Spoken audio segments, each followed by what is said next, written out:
Have you ever discovered your partner was cheating and decided to flip the script completely? Today's revenge story will show you exactly how one woman turned her cheating boyfriend's manipulation tactics against him, and the karma that followed was absolutely perfect. My name is Marissa, and at 29, I thought I had my life figured out. For 4 years, I'd been building what I believed was a solid future with my boyfriend Daryl. We'd been sharing my apartment for the past 2 years, and I genuinely thought we were on the same page about our relationship. That illusion shattered on one ordinary Tuesday night that would change everything. Picture this: I'm doing laundry, folding Daryl's shirts like I'd done countless times before, when I notice something's off. Instead of chatting with me about his day like usual, he's glued to his phone, fingers flying across the screen, jaw clenched with tension he thought I wouldn't notice. For weeks, he'd been acting strange, disappearing on errands that lasted way too long, dodging my questions and treating me like I was invisible whenever his phone buzzed. At first, I chalked it up to work stress, but then I started noticing little inconsistencies that didn't add up. Last Thursday, he claimed he was helping his brother assemble furniture. Later that same evening, I saw photos from his sister-in-law showing the kids' school recital, and Daryl was nowhere to be found in any of them. That detail stuck with me like a splinter. So, that Tuesday night, I decided to ask casually, "Where were you yesterday afternoon?" I tried calling about dinner plans. He barely lifted his head and muttered dismissively, "Out." When I pressed without where, everything changed. He finally looked at me with a face I barely recognized, cold, hard, unfamiliar, and said words that made my stomach drop. "I don't have to tell you everything I do." His voice was sharp and defensive, like I'd accused him of murder. I froze, still holding his jeans in my hands. "Daryl, you said you were at your brother's, but Mia's photos showed he cut me off with a shrug. Plans changed." "Why are you grilling me? I'm allowed to have a life outside of you, Marissa. You're being smothering." The gaslighting hit harder than any argument we'd ever had. My chest tightened as I wanted to yell, to demand real answers, but before I could form the words, his phone buzzed. He grabbed it quickly, but not quickly enough. A text preview flashed across the screen. "Can't wait to see you again tomorrow, beautiful. Danielle." In that moment, everything clicked into place. The defensiveness, the lies, the sudden distance, it all made perfect sense. Danielle. A name I'd never heard until that second, yet she was already calling him beautiful and setting up their next meeting. "Daryl," I said, my voice barely above a whisper. "Who's Danielle?" His face shifted like a storm front, defensive first, then guilty, then flashing with anger. "She's just a friend from work." When I asked since when, explaining I'd never heard her name before, he rolled his eyes like I was being ridiculous. "Since I don't have to update you on every single person I meet, God, Marissa, this jealousy thing is really unattractive." But here's the thing, I wasn't jealous anymore. I was done. Something inside me, some worn-out part that had tolerated the excuses, the lies, the constant feeling that I was always the problem, finally snapped. "You're right," I said quietly, with an eerie calm that surprised even me. "You don't have to tell me anything." Then I did the one thing he never saw coming. I walked to the closet, pulled out my duffel bag, and started packing. Behind me, Daryl's voice changed instantly. "Wait, what are you doing?" I didn't answer, just kept folding clothes and sliding them into the bag methodically. "Marissa, stop being dramatic. You're really going to throw a tantrum because I have friends?" He trailed me from room to room, his confusion rapidly turning to panic. I kept moving, collecting toiletries from the bathroom, staying completely focused on the task at hand.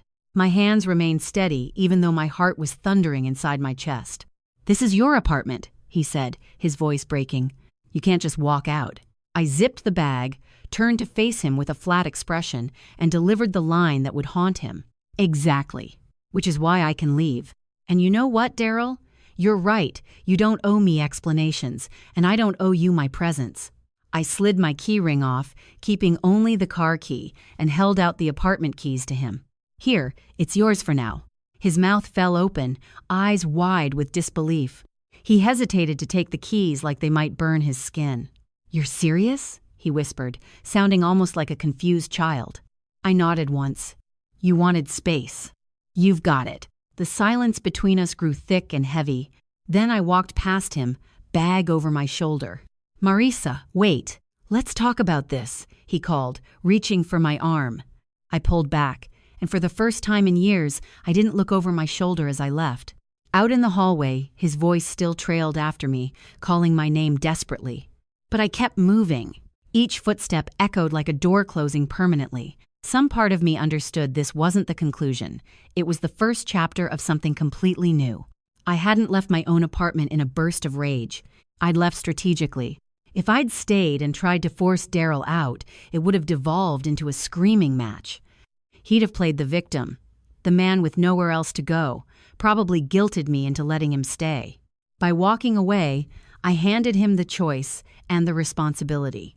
The lease was in my name. If he wanted to stay there, he'd have to figure out how to pay for it himself. 2 days later, my phone rang with a call from Denise, my landlord. She and I had always maintained a good relationship. She was no nonsense but fair. "Marisa," she began hesitantly, "we've got a bit of a situation." My stomach dropped. "What kind of situation?" "Well, Daryl came into the office this morning asking to be added to your lease. When I explained tenant rights and responsibilities, he also asked if he could take over the lease entirely. But when I brought up income verification and a credit check, he got very quiet very fast." I almost laughed. Of course he did. Daryl only worked part-time at a boutique gym. Even with extra hours, his monthly take-home barely reached $2,000. Rent alone was $1,800, utilities not included. The numbers simply didn't add up, and we both knew it. After thanking Denise, I sat on the edge of the bed at my friend Alyssa's place where I'd been staying. Moments later, my phone buzzed with Instagram notifications. Daryl had posted a dramatic caption beneath a moody black and white selfie. 4 years together, and she abandoned me because I dared to want independence. Toxic people don't know what love really means. The comments made me sick. "Men can't handle strong women. She sounds controlling, babe. You deserve better." But the part that truly froze me was the location tag. He'd pinned it to my apartment like he was staking claim to something that wasn't his. By day 3, his best friend Chloe messaged me using Daryl's phone since I'd already blocked his number. "Marisa, he's devastated. He made one mistake, and you're making him homeless after 4 years. That's cruel." One mistake? I left the message unread. Day 4 brought the moment I'd been dreading but knew was inevitable. I had to return to the apartment for my work equipment, dual monitors, hard drives, all the tools I couldn't afford to be without if I wanted to meet my deadlines. My plan was straightforward: grab my things and leave immediately. But the second I unlocked the door, my pulse slammed against my ribs. There she was, Danielle, lounging on my couch like it belonged to her, bare legs tucked beneath her, wearing my robe, a glass of wine in one hand and my PlayStation controller in the other. She jumped up when she saw me, clearly caught off guard. From the bedroom emerged Daryl, hair mussed, wearing a t-shirt that definitely wasn't his. He froze when he spotted me, then plastered on a smile that looked anything but genuine. "Marisa, we were just talking." "Talking? Sure." Danielle's face flushed as she tugged my robe tighter around her body. I looked her up and down, my robe, her underwear, my couch, and my voice turned ice cold. "Daryl, it looks exactly like what it is." Danielle had the audacity to clear her throat. "You don't need to be rude. I'm just helping him figure things out." I stared at this woman standing in my apartment, draped in my clothes, comfortable on my furniture. She actually lifted her chin in defiance. I brushed past them both and headed straight for my office. Daryl trailed after me, his voice rising with desperation. "You can't just walk in here acting like you own the place." I stopped, turned slowly, and let the weight of his words hang in the air before responding. "I do own the place. Your name isn't on anything. Not the lease, not the bills, nothing." He opened his mouth to argue, but Danielle slipped her hand onto his arm. "Daryl, don't. She's just trying to provoke you." I ignored her completely, unplugging my monitors one by one and sliding them into padded cases. Each sound, the snap of cables, the zip of bags, felt like punctuation marks ending a sentence that was already complete. "You're taking the computer too?" Daryl's voice cracked with disbelief. "It's my computer," I replied flatly. unless you'd like to start covering the payments along with rent." That shut him up immediately. I slung my bag over my shoulder, stopped in the doorway, and looked back at both of them one final time. "You've got 26 days to figure it out. After that, you're out." Daryl's expression hardened, but panic flickered beneath the surface. "Marissa, my dad's a lawyer. He says what you're doing counts as illegal eviction. You could get into serious trouble." I gave a short, humorless laugh, then have him call mine. I didn't actually have a lawyer yet, but I knew I was going to need one soon. As I walked out, Danielle's voice drifted after me, low and smug. "Don't worry, Daryl. She'll regret this." I didn't turn back, but I knew they were right about one thing. This wasn't finished. But leaving wasn't me giving up. It was a calculated, strategic move. If I confronted Daryl head-on, he'd twist the narrative.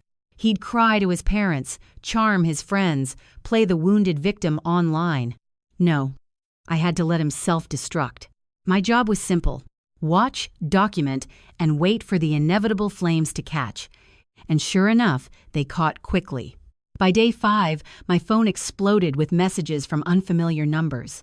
Daryl's friends, his sister, even his mother. Every text carried threads of guilt and manipulation. "Marissa, he's heartbroken. You can't just end things like this after 4 years. Everyone slips up. Don't ruin his life over one mistake. Do you want to be the kind of woman who makes someone homeless?" Homeless? The word almost made me laugh. He'd never paid rent, never once covered utilities. At best, he bought groceries occasionally. That apartment had always been my responsibility, my burden to carry alone. But the smear campaign was hitting its targets. By week's end, Instagram buzzed with strangers branding me cold, toxic, controlling. Then came the first real revelation that changed everything. My coworker Jake pulled me aside after a long shift, speaking carefully. "Hey, Marissa, I wasn't sure if I should bring this up, but maybe 3 weeks back, I saw Daryl downtown at Romano's."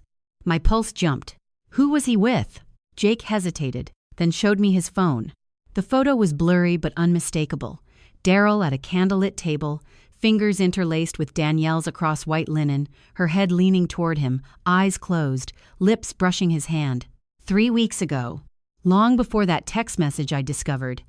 "Thanks for telling me," I whispered, forcing down the lump in my throat. That night, lying awake at Alyssa's, my chest felt like solid stone.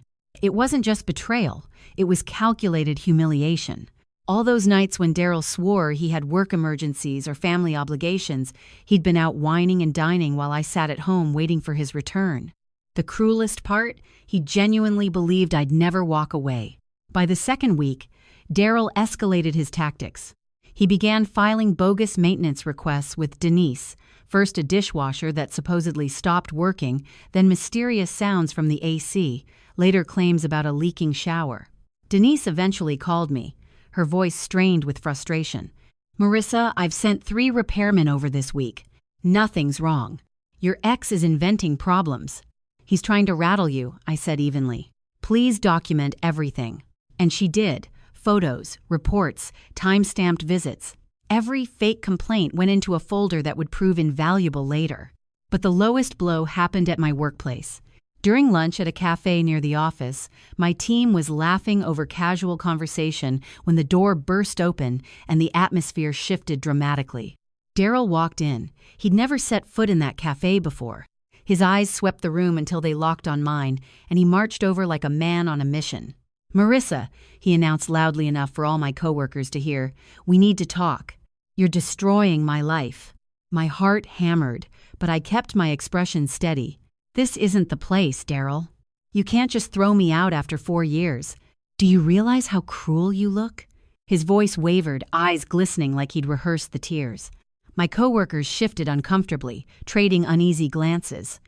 Then Sandra, our 60-year-old office manager who was blunt as a sledgehammer, crossed her arms and said firmly, "Son, maybe this isn't the place for that conversation."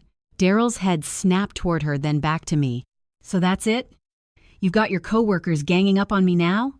I took a slow breath. "Daryl, if you need anything, reach out to my lawyer." His eyes went wide with shock. "Your lawyer? You actually hired someone to evict me from my home?" "My apartment. I corrected evenly. Not yours. And yes, everything goes through her now. I slid him a business card reading Victoria Hughes across the top. She was brilliant, razor sharp, and specialized in tenant law. Alyssa's friend had recommended her, and when I told Victoria the story, she'd actually chuckled. He's not on the lease, never paid rent directly, and you gave him 30 days. Easiest case I'll have all month. Daryl stared at the card like it was a death warrant. His lips parted, but no words came. Then he crushed it in his fist, eyes glassy with rage, and hissed, "You'll regret this." He stormed out, leaving heavy silence behind. Sandra broke it with a dry laugh. Stable guy, huh? By the third week, the mask had completely slipped. Desperation had hardened into pure entitlement, and Danielle was right there stoking the fire. It started with strange charges on my credit card, food delivery, streaming subscriptions, online shopping sprees, late-night ride shares. The realization hit me like a truck. Daryl had saved my card information on his apps and was still spending like nothing had changed. After 4 years together, I'd never questioned letting him use my card for occasional takeout. Now it was documented theft. I filed disputes, canceled the card, and changed every password: Netflix, Spotify, Amazon Prime. Within hours, Chloe texted, "Really, Marissa? You cut off his Netflix in the middle of a crisis? That's petty." A crisis he'd created, and they were worried about Netflix access. But then things escalated far worse. Denise called with sharp frustration in her voice. "Marissa, I need you to come by immediately. There's been significant damage." When I arrived at my apartment, Daryl was thankfully nowhere in sight. But what greeted me made my blood boil with rage. Holes punched into walls where a massive TV mount had been installed without permission. Burn marks scorched across the kitchen counter like someone had deliberately slammed down scalding pots. The bathroom door hung crookedly off damaged hinges. Dark red wine stains soaked deep into the living room carpet. Not accidental spills, but deliberate messes left to spread and set. And Danielle's presence was everywhere. Her clothes filled the bedroom, makeup scattered across the bathroom sink, shoes lined up by the front door like she owned the place. She wasn't just visiting anymore. She'd completely moved in. Denise shook her head while snapping photos on her phone. "This comes out of your security deposit, unless you take legal action." I clenched my teeth. "Document everything. Bill me directly. I'll use it all in court." That night in Victoria's office, she flipped through our ever-thickening file, photos, maintenance reports, screenshots. The stack had grown so tall the folder barely closed. "Perfect," she said with a sharp smile. "Unauthorized occupant, property destruction, documented fraud. He's burying himself deeper every day." Her confidence steadied me, but only slightly, because while Victoria had the law completely on our side, I was still walking into an emotional battlefield. And it wasn't just Daryl anymore. It was his entire family mobilizing against me. The very next morning, my phone buzzed with an email from Daryl's father, a tax attorney trying to play housing lawyer. The message ran on for pages, citing tenant rights, established residency, emotional distress, and threats of lawsuits if I didn't stop the harassment immediately. Harassment. I had left my own apartment, given Daryl 30 days' notice, and somehow I was being painted as the abuser. I forwarded the email straight to Victoria. She laughed so hard I thought she might cry. "Tell his dad thanks for the gift. We'll countersue for damages, fraud, and breach of quiet enjoyment."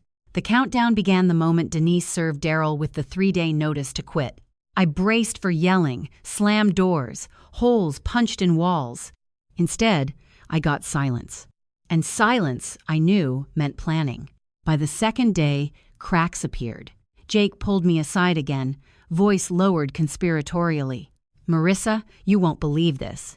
I just saw Danielle with her brother outside Romano's suitcases, makeup bags, boxes. Looked like she was moving out completely." A bitter smile twisted my mouth. Danielle, the same woman who'd strutted around in my robe like a queen in her castle, was bailing the moment things got legally messy. Daryl was losing his anchor. Then came the social media collapse. On Instagram, Danielle posted cryptically, "Sometimes you realize who's really there for you when life gets messy." Lesson learned. Hours later, Daryl followed with his own dramatic post, a dimly lit shot of my living room captioned, "People will betray you and call it love." The irony was absolutely staggering. But the social media circus paled compared to what awaited us in court. Daryl's father, still clinging to fantasies of his son's tenant rights, showed up beside Daryl looking completely absurd. Daryl wore a wrinkled button-down, his dad gripping a briefcase like a lifeline. Victoria, meanwhile, sat beside me like she'd been born for courtroom battle. Cool, razor-sharp, lethal. The judge, an older man with zero patience for theatrics, called our case. Daryl's side went first. His father droned endlessly about abandonment, about how cohabitation supposedly created tenancy, about Daryl's alleged financial contributions through groceries and utilities. He even waved around Whole Foods receipts, as if organic kale could substitute for actual rent payments. Victoria nearly burst out laughing. When our turn came, she didn't waste a single second. She placed a thick folder on the judge's desk containing the lease with only my name, bank statements showing every rent payment from my account, Denise's maintenance logs detailing Daryl's bogus reports, and photos of extensive apartment damage. Next came screenshots of Danielle's belongings throughout the unit proving unauthorized occupancy.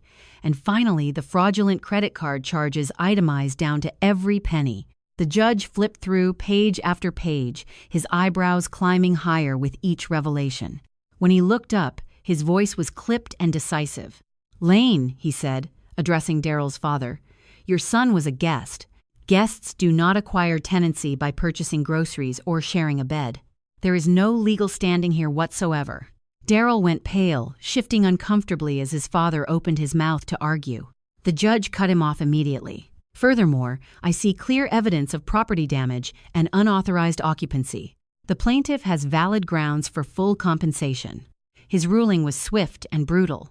Lane owes $3,400 for damages, $800 for fraudulent charges, and $1,200 for legal fees. Total, $5,400. Daryl's jaw dropped in complete shock. "What? That's insane." The judge's gavel came down with finality. Court is adjourned. The crack of wood silenced Daryl's protest instantly. His father's face looked like he'd swallowed broken glass. Victoria leaned close with a triumphant grin. "Told you he'd bury himself." As Daryl stormed out in humiliation, Danielle's betrayal twisted the knife deeper. She'd already scrubbed every photo of him from social media, and rumors said she was back with an old flame. He'd clawed desperately to hold on to my apartment, my stability, my entire life. In the end, he left with nothing but crushing debt and public shame. 1 week after court, it all finally ended. The eviction, the drama, the lies, everything collapsed like a house of cards.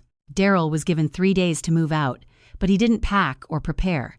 He just sat sulking on the couch until Denise arrived with her maintenance crew, clipboard in hand. "Sir, you need to leave now," she said firmly. Daryl crossed his arms, sinking deeper into my cushions. "I'm not going anywhere without my stuff." "Then start packing," Denise replied without flinching. "Anything left behind will be boxed and stored for 30 days per state law." The look on his face was absolutely priceless, caught between outrage and complete helplessness. He frantically dialed his dad, then Chloe, even tried Danielle, though she was already posting photos with someone new. By late afternoon, his father finally arrived with a U-Haul, his expression worn and defeated. He couldn't meet my eyes as Daryl stomped around shouting about how I'd destroyed his life. But this time, I wasn't standing there alone. Victoria was beside me with her clipboard, documenting every detail. When Daryl tried slipping my blender into a box, I said evenly, "That's mine." When he attempted taking my coffee maker, I added, "That's mine too." Each time his anger flared louder. Each time I refused to budge. Chloe arrived halfway through, her voice sharp and theatrical. "Marissa, you're being abusive.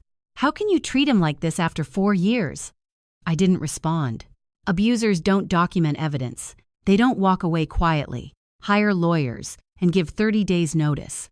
By day's end, Daryl was completely gone. The apartment was mine again, but it wasn't the same. Coffee stains were splattered across bedroom carpet like they'd been poured deliberately. Scratches gouged the hardwood from careless furniture dragging. The bathroom mirror was split down the center. Rotting food reeked in the fridge. He hadn't just moved out, he'd tried leaving permanent scars. But scars can be scrubbed, patched, and healed. I spent the following week cleaning, painting, repairing. Each brushstroke, each garbage bag hauled out, felt like reclaiming another piece of myself. When everything was finally finished, when the place smelled of lemon cleaner instead of rot, when walls were smooth and carpet shampooed, I sat on my couch with fresh coffee and exhaled pure peace. Daryl had lost absolutely everything. His girlfriend, his reputation, his court case, his home. Word spread quickly, and even his own friends stopped defending him. Chloe still commented supportively, but it sounded hollow. Danielle had moved on like last season's trend. And me? I didn't just reclaim my apartment, I reclaimed myself completely. I remembered his words from that fateful Tuesday night. I don't have to tell you everything I do. Maybe he was right. He didn't owe me honesty. But I didn't owe him my home, my money, or my love either. He'd believed I'd never walk away, that I'd remain predictably available as his safety net while he played with someone new. He'd catastrophically underestimated me. Now, sitting in the space I'd rebuilt, coffee warm in my hands, I smiled genuinely for the first time in months. "Daryl," I whispered into the peaceful quiet, "you were right about one thing. You don't have to tell me everything you do, and I don't have to put up with any of it." I lifted my mug in a silent toast to freedom, to peace, to never settling for lies again. Somewhere out there, I pictured Daryl in his childhood bedroom at his parents' house, staring at his phone, trying desperately to figure out how everything had slipped through his fingers. The answer was simple. Karma doesn't forget, and neither do strong women who know their worth. Asterisk, asterisk. Sometimes the best revenge is simply walking away and letting someone destroy themselves. Have you ever had to make a similar choice? Share your thoughts in the comments below, and don't forget to subscribe for more real-life karma stories that prove justice does get served. And that's the satisfying ending of today's story. If you want more karma content, hit subscribe and turn on notifications. Thanks for watching. You're amazing.